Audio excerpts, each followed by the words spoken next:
कोणत्या डेस्टिनेशनला व्हिजिट करणार आहे हे मी तुम्हाला नाही सांगणार आहे, ते तुम्हाला गेस करायचंय आणि आपल्या कमेंट सेक्शन मध्ये सांगायचंय की मी नेमकं आज कुठे ट्रॅव्हल करते। तर हा ब्लॉग तुम्ही शेवटपर्यंत पाहत राहा।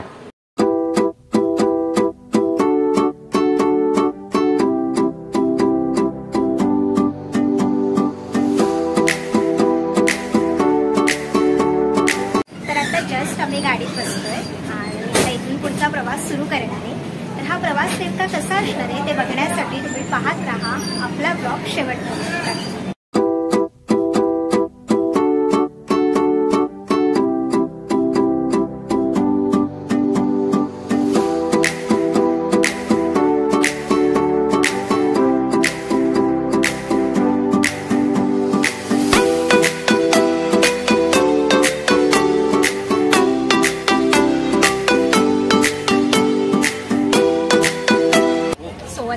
ट्रेनमध्ये बसलेलो आहोत, 3 तासांची जर्नी आपली, 14 तास ट्रेनमध्ये बसायचे। माईक नाही आहे त्यामुळे आवाज थोडासा स्लो येत असेल। सो ही आहे माझी बहीण आणि आम्ही पूर्ण फॅमिली ट्रॅव्हल करतो आहोत। तर आता काय काय होईल पुढे ते मी तुम्हाला सांगत जाईल अपडेट्स। सो तुम्ही आपला ब्लॉग शेवटपर्यंत पाहत राहा। तर आता वाजलेले आहेत रात्रीचे 8:30 आणि गाडीमध्ये आम्ही खेळतोय लुडो, कारण की खूप कंटाळा आलाय आता प्रवास करून आणि आता आम्ही खेळतोय लुडो। हाय, मी तुम्हाला बॅक कॅमेऱ्याने दाखवते आणि कोण जिंकते हे पण मी तुम्हाला सांगते गेमच्या शेवटी।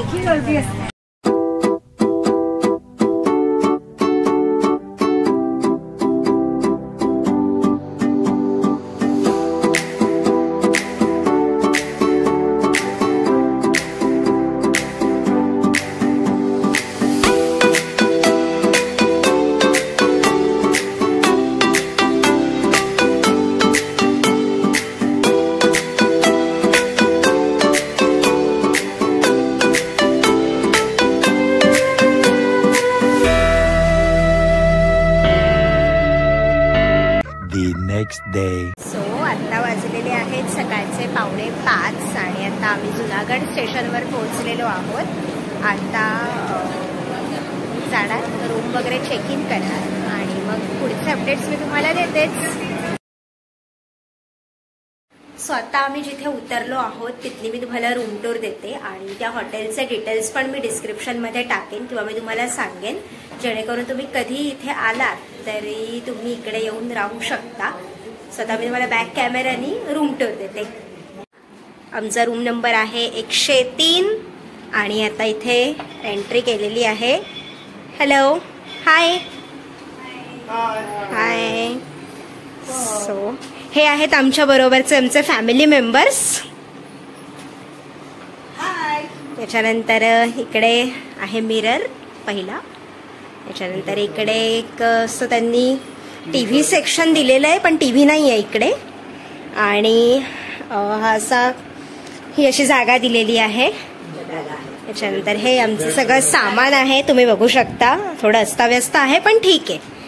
त्याच्यानंतर हा आहे बेड, छान आहे बेड, आणि एक मॅट्रेस त्यांनी दिलेली आहे एक्स्ट्राची।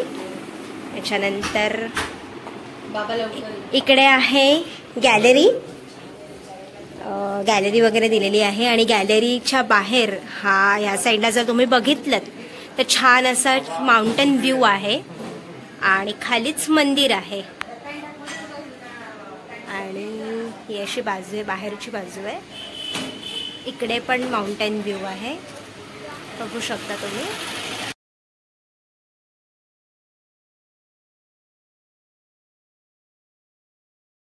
हा तो व्ह्यू आहे, बघू शकता तुम्ही।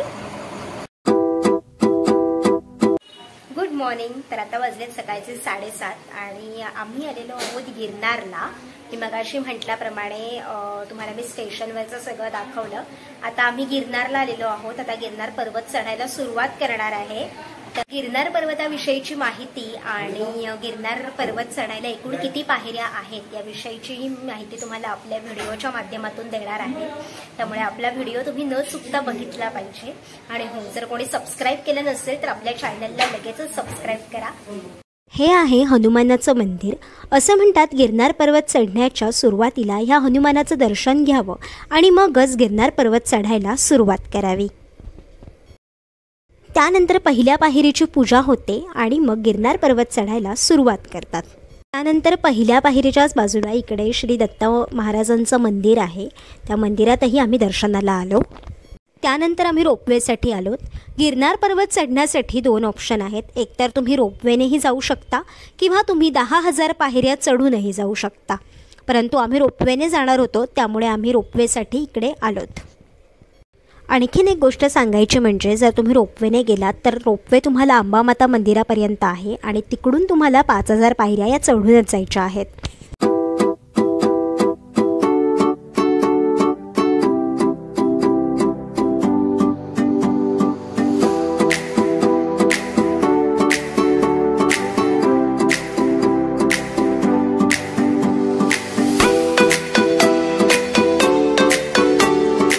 तर मंडळी, गिरनारमधील हा रोपवे आशियातील सर्वात मोठा रोपवे आहे.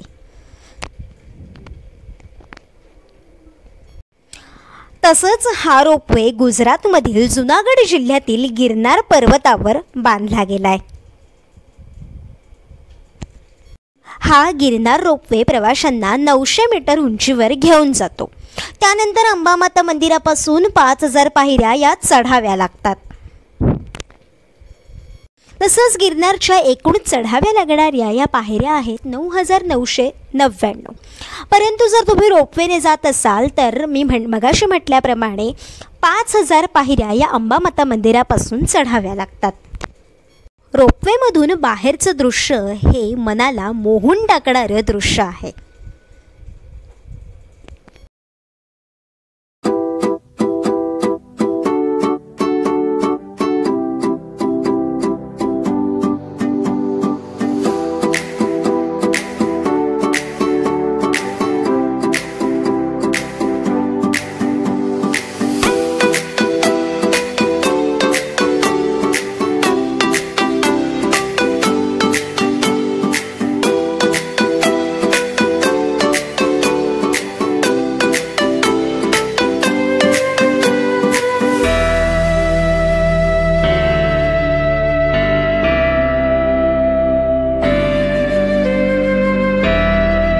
मी आलेली आहे अंबामाता मंदिराच्या इकडे.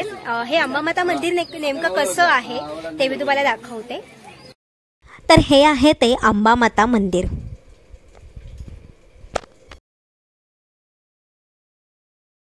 हा आहे अंबामाता मंदिराजवळचा परिसर. तर इथे खूप छान थंडगार अशी हवा होती. हा आहे अंबामाता मंदिराच्या इथला व्ह्यू. खूप सुंदर हा व्ह्यू दिसतोय. म्हटलं तुम्हालाही बॅक कॅमेऱ्यानं हा व्ह्यू दाखवावा. आता आम्ही गिरनार पर्वत चढायला सुरुवात केलेली आहे. 5,000 पायऱ्या आता आहेत. तर आता त्या चढणार आहे आम्ही. तर आता मी तुम्हाला पुढचे अपडेट सांगतच राहीन की आम्ही बॅक कॅमेऱ्याने व्ह्यू दाखवते.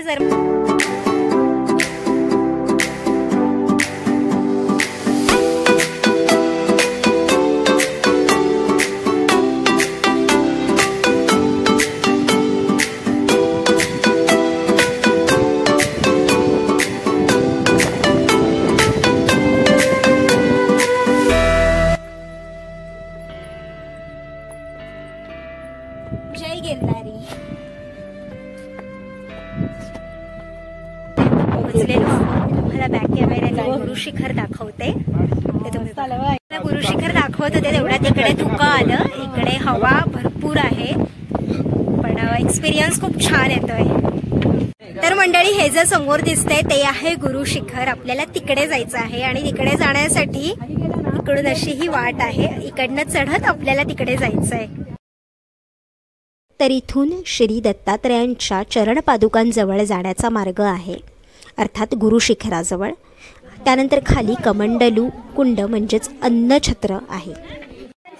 आता आम्ही बऱ्यापैकी वरती आलेलो आहोत आणि थोड्याच पायऱ्यांवरती गुरु शिखर आहे.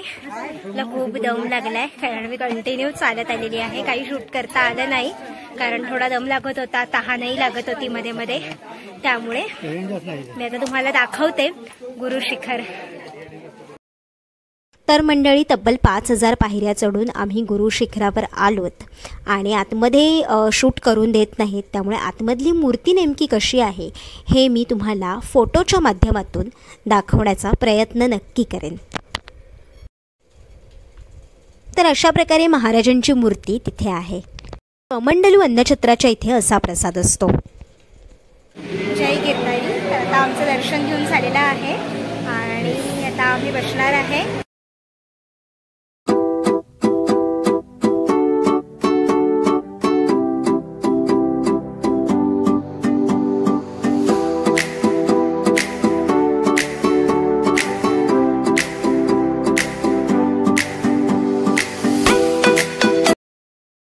Later that same evening.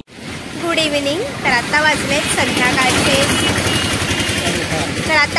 संध्याकाळचे 6:30 आणि थोडासा आवाज तुम्हाला बॅकग्राऊंड म्युझिक येत असेल तर सॉरी, कारण की मी माईक आज पण आणायचं राहिला, रूमवरती राहिला आहे माईक, पण ठीक आहे, मी जिथे जिथे अशी गरज वाटेल तिथे तिथे मी व्हॉइस ओव्हर देईन जेणेकरून तुम्हाला आवाज त्याचा क्लिअर येईल। आता थोडासा आराम करून आवरून वगैरे आम्ही निघालेलो आहोत भवनाथ टेम्पलला जायला आणि भवनाथ टेम्पलला जाण्यासाठी मी हा असा कुर्ता घातलेला आहे, आउटफिट आहे हा माझा आणि तुम्हाला दिसत असेल तर हे असे छान मोराचे कानातले मी घातलेले आहेत।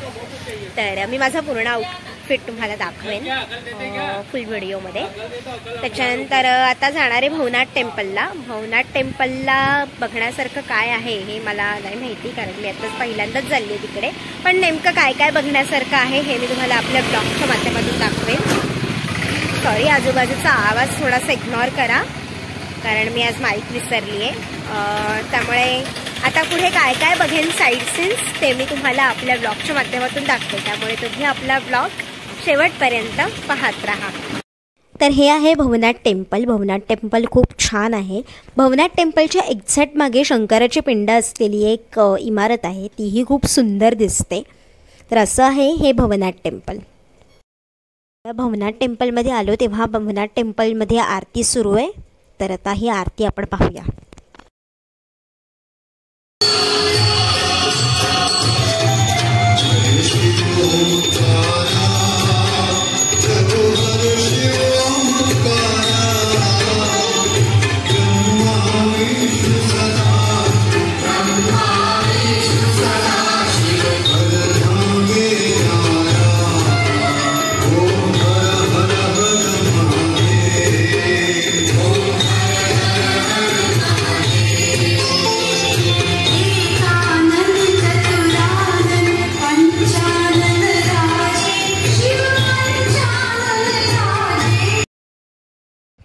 तर हा आहे भवनाथ टेम्पलच्या इथला परिसर।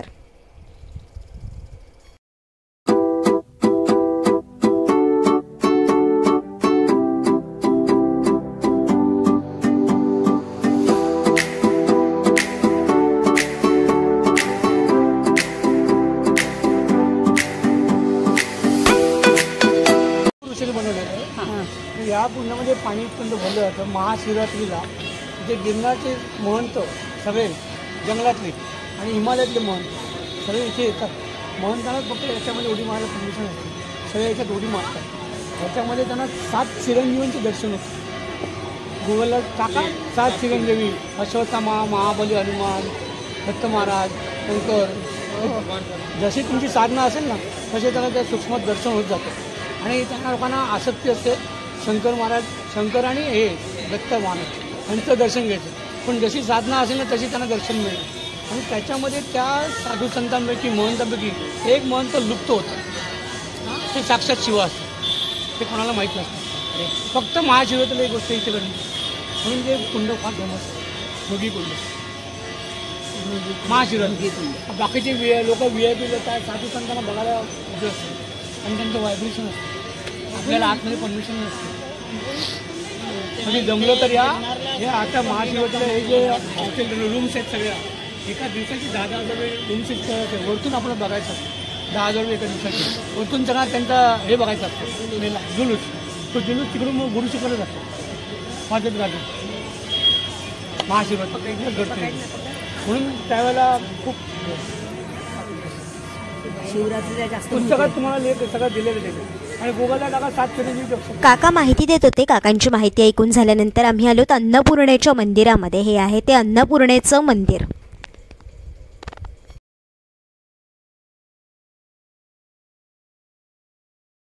महंत एकत्र भेटलेले त्याचा हा योग आहे.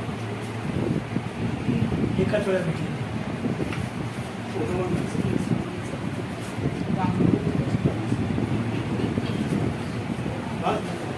तर आता मी आलेली आहे गोरक्षनाथ आश्रमाच्या इथे रात्रीच्या जेवणाची व्यवस्था असते. तर मला माहिती नाही आतमध्ये वारा इथे खूप छान येतोय. आतमध्ये अलाउड आहे की नाही कॅमेरा, पण जर असेल तर मी तुम्हाला दाखवेन, नसेल तर मी तुम्हाला माहिती सांगेन. चला तर मग आता आतमध्ये आपण आश्रमामध्ये जाऊया.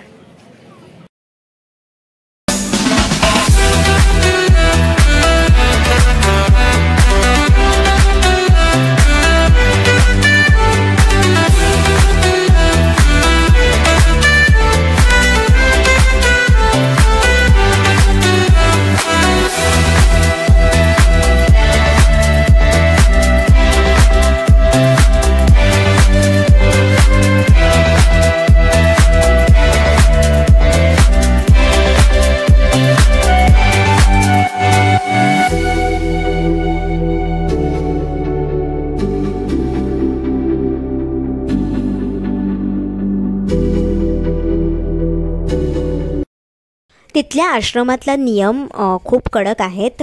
तिथल्या आश्रमामध्ये ते जेव्हा तुम्हाला अन्न तुमच्या ताटात वाढतात तेव्हा ते अन्न तुम्हाला सगळं संपवावं लागतं ताटातलं. ताटात काही टाकलेलं तिकडे चालत नाही. तसंच आपण जेवलेली ताटली ही आपणच घासायची असते. आणि हो, जर त्या ताटलीमध्ये जर तुम्ही काही टाकलेलं त्यांना दिसलं तर ते तुम्हाला तिकडे उभं राहून खायला लावतात. अशा प्रकारे तिकडे हे 2 नियम आहेत ते खूप कडक आहेत. आणि आश्रमाच्या आजूबाजूचं वातावरण खूप सुंदर आहे. हा आश्रमही खूप छान आहे. The next day. तर आता मी आहे नरसिंह मेहता मंदिरामध्ये.